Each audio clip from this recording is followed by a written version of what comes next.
Bonjour à tous et bienvenue dans cette nouvelle vidéo qui va parler des équations logarithmiques. Allez, c'est parti!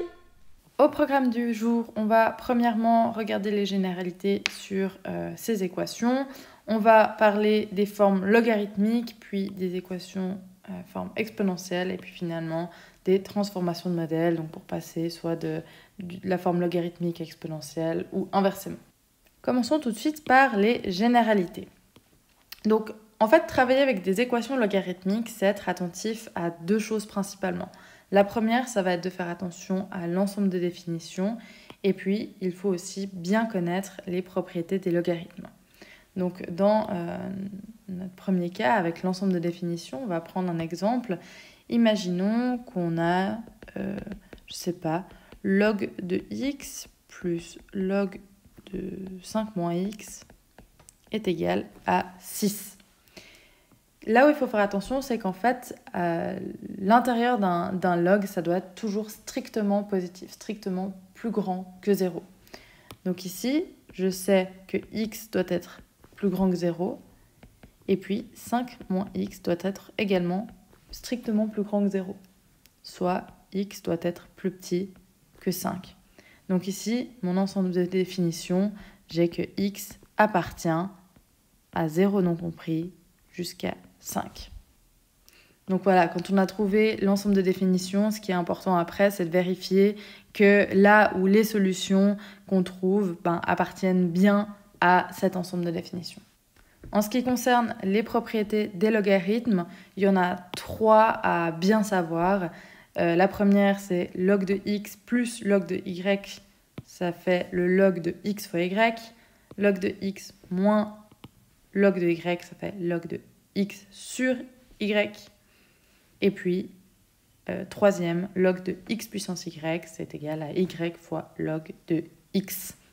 Si vous n'êtes pas encore à l'aise avec ça, je vous conseille de regarder ma première vidéo sur les logarithmes. Je vous mets le lien en description, ça vous aidera à être un peu plus à l'aise. Maintenant que les bases sont posées, on va essayer de résoudre une équation sous forme logarithmique. Donc ici, on va prendre un exemple qui est le suivant. On a log de x plus 2 qui est égal à 2 fois log de x moins 2 plus log de 3. Alors ici, comme je vous l'ai dit avant, la première chose à faire, c'est de calculer l'ensemble de définitions. Et on a dit, à l'intérieur d'un log, ça doit être strictement positif. Donc, premier point, je sais que ici, x plus 2, ça doit être plus grand que 0. Donc, x doit être plus grand que moins 2. Et puis ici, j'ai x moins 2 qui doit être également strictement positif. Donc, x qui doit être plus grand que 2. Ici, c'est bien du et pas du ou. Donc, je dois respecter les deux conditions. Et qu'est-ce qui respecte ces deux conditions? Eh bien, tout simplement, x doit être strictement plus grand que 2. Donc, mon ensemble de définitions, ça va être x doit être plus grand que 2. Pourquoi? Parce que quelque chose qui est plus grand que moins 2 et qui est plus grand que 2, c'est quelque chose en fait qui est plus grand que 2. Ensuite, dans les équations logarithmiques, après justement avoir vérifié l'ensemble des définitions, l'idée ça va être d'arriver à quelque chose de la forme du style log de quelque chose est égal à log de quelque chose. Comme ça, dès qu'on a ça, on va pouvoir dire que le contenu du log dans la partie de gauche, ça va être égal au contenu du log dans la partie de droite. Donc ça, c'est une première possibilité. L'autre forme possible où on voudrait arriver, c'est la forme suivante. Log de quelque chose est égal à une valeur. Donc, dans ce cas-là, on va pouvoir utiliser la fonction réciproque et on verra ça un peu plus loin dans cette vidéo. Si on reprend notre exemple, là, on voit tout de suite qu'on va vouloir le transformer avec cette première option. Donc, log de quelque chose dans le membre de gauche est égal à log de quelque chose dans le membre de droite. Pourquoi? Parce que là, déjà, on voit qu'à gauche, on a déjà le log de quelque chose.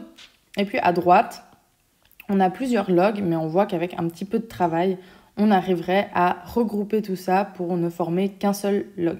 Donc on va commencer à essayer de résoudre tout ça. Donc ici dans le membre de droite, ce qu'on voit, c'est qu'on va essayer d'additionner en fait les deux logs qui sont là avec la règle qu'on a vue avant. Mais d'abord, il va falloir qu'on remonte le 2 à l'intérieur du log ici en puissance, sinon on ne va pas pouvoir utiliser la règle de l'addition. Du coup, c'est ce qu'on va faire. Je vais noter log de x plus 2, ça va être égal. Alors, à log de x moins 2, et ici, je vais monter le 2 en puissance, du coup, puissance 2, plus log de 3. Donc, cette règle-là, où je monte le 2 en puissance, elle fait référence à cette règle numéro 3 ici.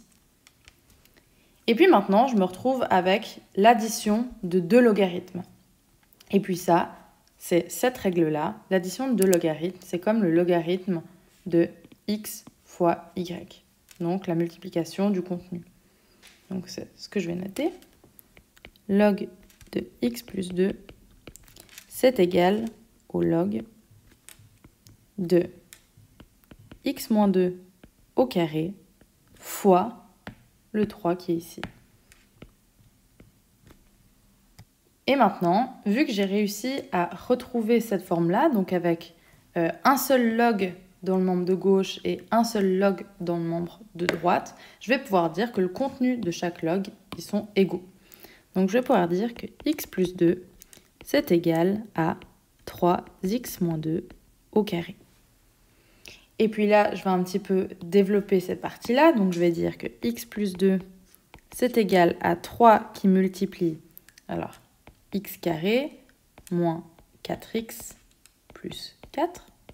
Ça, c'est le développement de x moins 2 au carré. Je vais continuer ici. X plus 2, c'est égal du coup à 3x carré moins 3 fois 4, ça fait 12x plus 12. Et puis là, je vais passer le x plus 2 de l'autre côté, ce qui va me donner 3x carré moins 12x moins x, ça me donne moins 13x. Et puis 12 moins 2, ça me fait 10. C'est égal à 0. Et puis maintenant, si je cherche les solutions, je vois que x est égal à 1 et à 10 tiers. Ici, attention, maintenant qu'on a nos solutions, on revient toujours à l'ensemble de définitions. Ici, on nous avait dit que x devait être strictement plus grand que 2. Donc, c'est bon pour 10 tiers parce que c'est plus grand que 2. Par contre, 1, c'est plus petit. Du coup, je dois éliminer cette solution car elle ne fait pas partie de l'ensemble de définitions. Donc, il me reste la solution suivante, x est égal à 10 tiers. Ensuite, on va voir les équations sous la forme exponentielle avec l'exemple suivant, avec 3 puissance x est égal à 15. Donc, dans cette équation exponentielle, on voit qu'on ne peut pas trouver une base commune entre 3 et 15.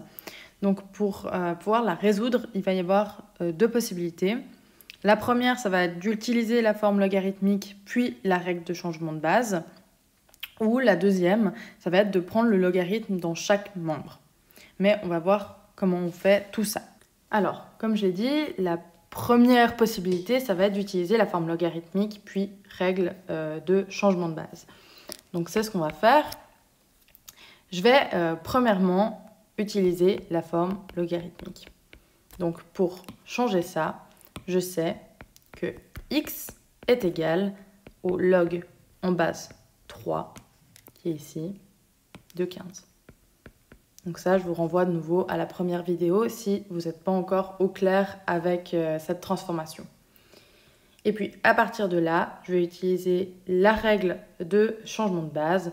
Donc, je vais pouvoir dire que c'est égal au log de 15 divisé par log de 3. Ou on pourrait dire aussi ln de 15 sur ln de 3. La deuxième possibilité, c'est de prendre le logarithme dans chacun des membres. Donc ici, c'est comme si je fais ln de 3 puissance x dans le membre de gauche, qui est égal au log naturel de 15 dans le membre de droite. La deuxième étape ici, ça va être de sortir le x du logarithme. Et je sais que quand il est en puissance, je peux le passer devant et le multiplier avec le logarithme. Du coup, c'est ce que je vais faire. Ça, je peux dire que c'est égal à x fois log naturel de 3, qui est égal au log naturel de 15. Et puis là, pour trouver x, il suffit de diviser le log naturel de 15 par le log naturel de 3. Donc pour bien rappeler, cette règle-là où je passe le x devant, elle fait référence à cette propriété-là des logarithmes. Et finalement, on va s'attarder à l'exemple suivant où on a moins 1 sur k fois ln de i sur i0 est égal à x. Et ici, on veut résoudre par rapport à i. Alors ici, on va devoir faire une transformation de modèle. Ici, on est sur un modèle logarithmique et on va devoir le transformer en modèle exponentiel. Donc ici, en fait, l'idée, ça va être d'isoler le logarithmique et avoir quelque chose du type log de quelque chose est égal à une valeur. Pourquoi est-ce que j'ai envie d'avoir ça? C'est qu'en fait, dès que j'arrive à cette forme-là, je vais pouvoir passer du modèle logarithmique au modèle exponentiel facilement et résoudre beaucoup plus facilement mon équation. Donc, c'est ce que je vais faire. C'est que je vais essayer déjà d'isoler le log dans le membre de gauche. Donc, la première chose que je vais faire, c'est que je vais multiplier chaque membre par k. Je vais avoir dans le membre de gauche moins ln de i sur i0. Et dans le membre de droite, je vais avoir k fois x. Maintenant, je vais tout multiplier par moins 1 de chaque côté pour éliminer le moins qu'on a ici. Il va me rester log naturel de i sur i0 qui est égal à moins kx. Donc maintenant, on est content parce qu'on a réussi à, comme on le voulait ici, avoir du log dans le membre de gauche qui est égal à une valeur dans le membre de droite.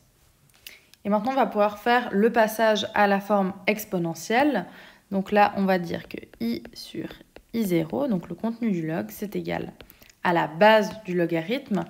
La base d'un log naturel, on ne le note pas, mais c'est e. Puissance, tout ce qu'il y avait dans la partie de droite, donc moins kx.